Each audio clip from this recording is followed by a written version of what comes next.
तो फ्रेंड्स, स्वागत है आपका आपके अपने YouTube चैनल में। मैं संदीप कुमार एक बार फिर से आपका हार्दिक स्वागत करता हूं। साथियों, आज हम कुछ ऐसे महत्वपूर्ण प्रश्न पढ़ेंगे जो आपके आने वाले एग्जाम में जो बहुत ही महत्वपूर्ण रहेंगे। तो आप चैनल को सब्सक्राइब कर दीजिए, पहले तो इसे लाइक कर दीजिए और अपने स्टडी वाले ग्रुप में इस वीडियो को शेयर कर दीजिए ताकि किसी के काम आ जाए, क्योंकि एग्जाम का वक्त जो है बहुत कम है, आपको पढ़ना पड़ता है।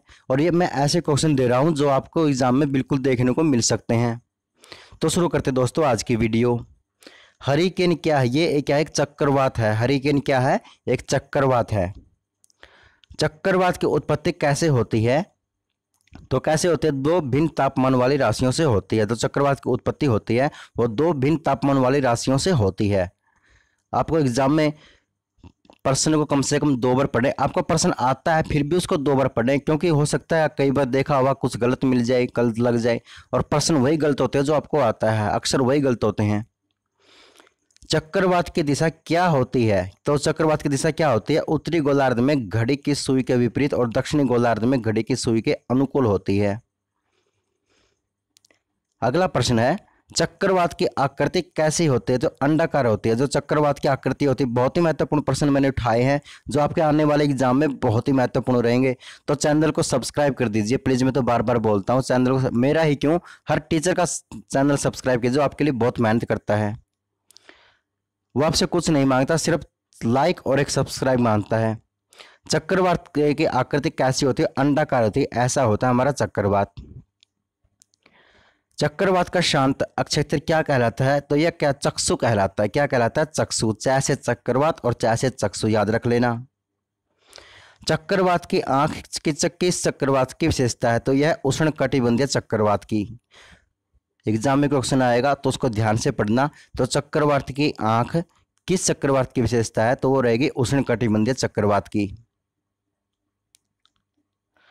चक्रवात की शक्ति को किस पैमाने पर मापा जाता है? तो किस पैमाने पर? टी स्केल के पैमाने पर मापा जाता है। जो चक्रवात को मापते हैं वो टी स्केल के पैमाने पर मापते हैं। टाइफून क्या है? टाइफून यह जापान में चीन महासागर के चक्रवात हैं। जो टाइफून क्या है? चीन और जापान के महासागर के चक्रवात है टाइफून। उनको हम क्या कहते हैं? टाइफून कहते हैं। उष्णकटिबंधीय चक्रवातों को ऑस्ट्रेलिया में किस नाम से जाना जाता है? विल्ली विल्ली नाम से जाना जाता है। जो उष्णकटिबंधीय चक्रवात है ऑस्ट्रेलिया में किस नाम से जानते हैं? तो विल्ली विल्ली नाम से इसे जानते हैं।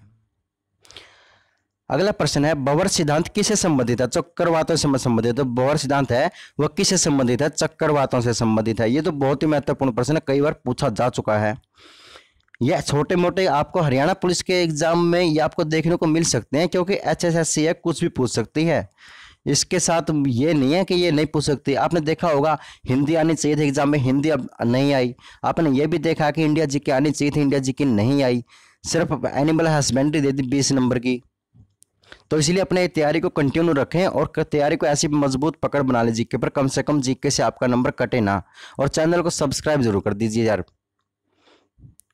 भंवर सिद्धांत का प्रतिपादन किसने किया था? तो किसने किया था? बर्कनीज ने किया था। किसने किया था? बर्कनीज ने। ध्यान से पढ़िए, भंवर सिद्धांत का प्रतिपादन किसने किया था? तो बर्कनीज ने किया था।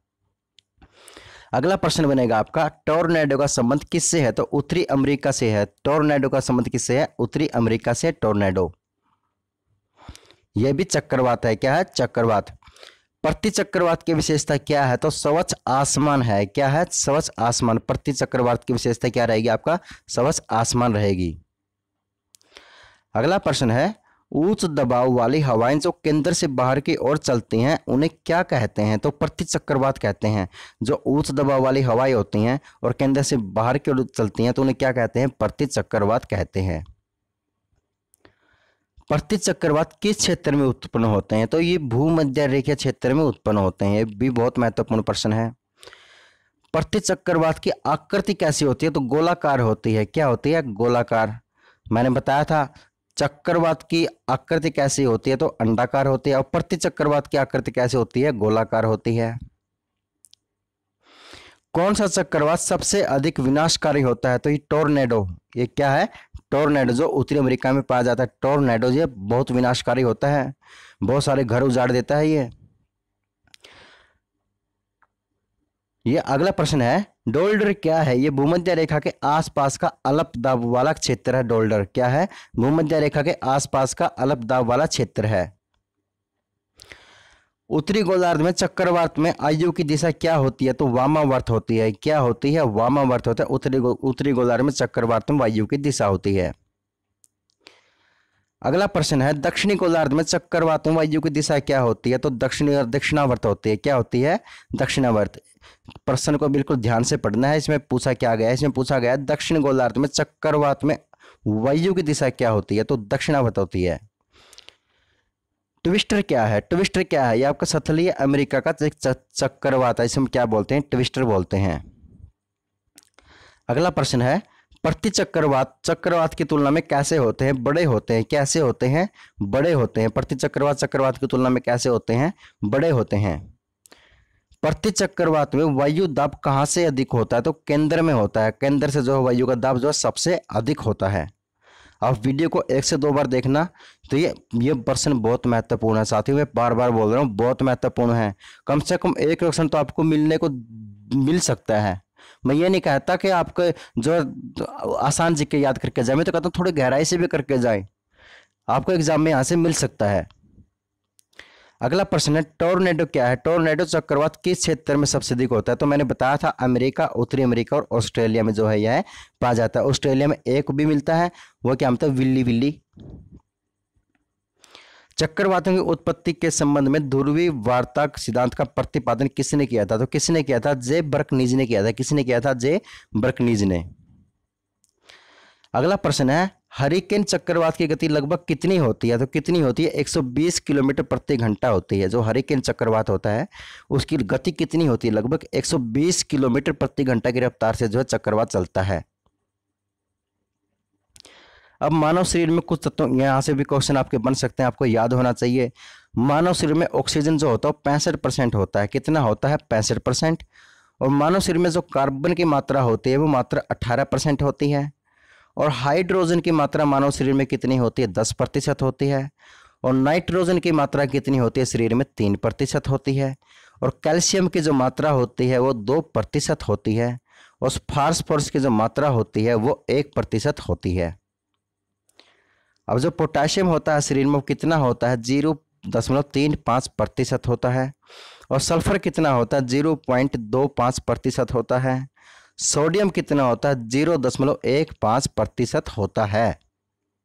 और क्लोरीन कितना होता है आपका? 0.15% होता है। आप ये वीडियो को एक से 2 बार अगर देख लोगे तो ये आपके जो है याद हो जाएंगे। बिल्कुल आसान तरीका, कोई बड़ी बात नहीं है, क्योंकि एग्जाम में ऐसे क्वेश्चन पूछने को मिल सकते हैं। मैग्नीशियम कितना होता है? तो 0.05% होता है। कॉपर कितना होता है शरीर में? 0.05% होता है। और लोहा कितना होता है? 0.04% लोहा होता है। और लोहा सबसे ज़्यादा किस में पाया जाता है? हरी सब्जियों में, जैसे पालक हो गई, इसमें लोहा पाया जाता है इसमें। और सभी जो खट्टे फलों में क्या पाया जाता है? आपका विटामिन सी पाया जाता है। जैसे आपका नींबू हो गया, संतरा हो गया, मौसमी हो गया, आंवला हो गया, इनमें से क्या पाया जाता है? विटामिन सी पाया जाता है। और विटामिन की खोज किसने की थी? फंक ने की थी। किसने की थी? फंक ने की थी, विटामिन की खोज की थी। तो अगला प्रश्न है साथियों, प्रकाश संश्लेषण में पैदा होने वाली ऑक्सीजन का स्रोत क्या है? तो वो क्या आपका जल रहेगा। क्या रहेगा? जल रहेगा। महात्मा गांधी के जन्म दिवस को किस रूप में मनाया जाता है? अंतर्राष्ट्रीय अहिंसा दिवस के रूप में मनाया जाता है। धान का खाने योग्य भाग कौन सा होता है? बीज होता है। जो आपका धान होती है उसका खाने योग्य भाग कौन सा होता है? बीज होता है। अगला प्रश्न है, गरीबी हटाओ का नारा भारत के किस प्रधानमंत्री ने दिया था? तो गरीबी हटाओ का नारा किसने दिया था? इंदिरा गांधी ने दिया था। किसने दिया था? इंदिरा गांधी ने दिया था। लेकिन उससे गरीबी हटी नहीं, आज तक गरीबी नहीं हट रही है। हमारा देश बेरोजगार होता जा रहा है, अमीर और अमीर होते जा रहे हैं, गरीब और गरीब होते जा रहे हैं, और जो मिडिल क्लास वाले वही पड़े हैं। तो ये तो राजनीति है साथियों, इसमें तो पढ़ना भी नहीं चाहिए। कोसोवो देश किस देश का गुलाम था? तो सर्बिया का गुलाम था। किसका गुलाम था? सर्बिया का। अगला प्रश्न आपका, भारतीय विश्वविद्यालय अधिनियम किस वायसराय के समय पारित हुआ था? कर्जन के समय पारित हुआ। कब हुआ था? कर्जन के समय में। राष्ट्र कवि के नाम से किसे जाना जाता है? मैथिली शरण गुप्त को राष्ट्र कवि के नाम से जाना जाता है। कई बार पूछा जा चुका है, यह प्रश्न बहुत ही महत्वपूर्ण है। पानी के टैंकों में शैवाल को खत्म करने के लिए प्रयुक्त किया जाने वाला रसायन कौन सा? आपका कॉपर सल्फेट रहेगा। जो हमारे पानी के टैंक होते हैं उसमें शैवाल को खत्म करने के लिए कौन सा प्रयुक्त किया जाता है रसायन? कॉपर सल्फेट होता है। मूंगफली का सर्वाधिक उत्पादन किस देश में होता है? तो भारत में होता है मूंगफली का सर्वाधिक उत्पादन। कहाँ? भारत में। अदरक भी आपका भारत में होता है। ऑस्ट्रेलिया की पहली महिला प्रधानमंत्री कौन थी? ये भी बहुत महत्वपूर्ण प्रश्न है। जूलिया गिलाई थी। कौन थी? जूलिया गिलाई ऑस्ट्रेलिया की पहली महिला प्रधानमंत्री थी। सबसे सरल एरोमेटिक हाइड्रोकार्बन कौन सा? तो आपका बेंजीन रहेगा। कौन सा रहेगा? आपका बेंजीन रहेगा। सबसे सरल एरोमेटिक हाइड्रोकार्बन आपका बेंजीन रहेगा। मैं बार बार बोलता हूँ, जीके पर पकड़ बना लो। बिहार सोशलिस्ट पार्टी की प्रथम बैठक कहाँ पर हुई थी? तो ये संपन्न हुई थी पटना में हुई थी। कहाँ पर हुई थी? पटना में। अगला प्रश्न आपका, नाभिकीय रिएक्टरों में किस प्रकार की नाभिकीय प्रक्रिया होती है? तो ये होती है नियंत्रित विखंडन। कौन सी होती है? नियंत्रित विखंडन होती है। अगला प्रश्न है, केंद्रीय बौद्ध शिक्षण संस्थान कहाँ पर है? तो ये कहाँ पर रहेगा? आपका लेह में रहेगा। कहाँ पर रहेगा? आपका लेह में रहेगा। मनुस्मृति रामायण और महाभारत की रचना किस काल में हुई थी? शुंग काल में हुई थी। किस काल में? शुंग काल में मनुस्मृति रामायण और महाभारत की जो है रचना हुई थी। अगला प्रश्न है, जस्ते का निष्कर्षण किस अयस्क से प्राप्त होता है? तो जिंक ब्लेड से होता है। किससे? जिंक ब्लेड से जो है प्राप्त होता है। बॉल पेन का आविष्कार कौन है? तो वो है जॉन बॉन्ड है। कौन है? John bond. जॉन बॉन्ड ने किसका आविष्कार किया था? बॉल पेन का। जो आप पेन से आप लिखते हो उसका आविष्कार किसने किया था? जॉन बॉन्ड ने किया था। मशहूर गोल्फ खिलाड़ी विजय सिंह किस देश से संबंधित है? तो फिजी से संबंधित है। किससे संबंधित है? फिजी से संबंधित है। अगला प्रश्न है, राज्य के उच्च न्यायालय के मुख्य न्यायाधीश की नियुक्ति कौन करता है? तो राष्ट्रपति करता है। कौन करता है? राष्ट्रपति करता है। अगला प्रश्न है, संघ लोक सेवा आयोग का व्यय किस पर जो है आधारित है? वो किस पर है? भारत की संचित निधि पर जो है आधारित है। संघ लोक सेवा आयोग किस पर आधारित है? भारत की संचित निधि पर आधारित है। अगला प्रश्न है, वह एंजाइम जो वसा अम्ल का ग्लिसरॉल में बदल जाता है उसे क्या कहते हैं? लाइपिज कहते हैं। क्या कहते हैं? लाइपिज। तो फ्रेंड्स, आपसे हाथ जोड़ के विनती है, चैनल को सब्सक्राइब करें, अपने स्टडी वाले ग्रुप में इस वीडियो को जरूर शेयर कर दें। हो सकता है किसी न किसी के काम आ जाए। ऑस्ट्रेलिया व न्यूजीलैंड के उच्चतम न्यायालय को क्या कहते हैं? तो सुप्रीम पीपल्स कोर्ट कहते हैं। क्या कहते हैं? सुप्रीम पीपल्स कोर्ट कहते हैं। अगला प्रश्न है, स्टॉक मार्केट का प्रभावपूर्ण नियंत्रण किसके द्वारा किया जा रहा है? तो किसके द्वारा? सेबी के द्वारा किया जा रहा है। किसके द्वारा? सेबी के द्वारा किया जा रहा है। अगला प्रश्न है, असम के चाय बागान मजदूरों ने किस आंदोलन के दौरान वेतन बढ़ोतरी की मांग की है? तो किसके? असहयोग आंदोलन में। असहयोग आंदोलन में वेतन बढ़ोतरी की मांग की थी।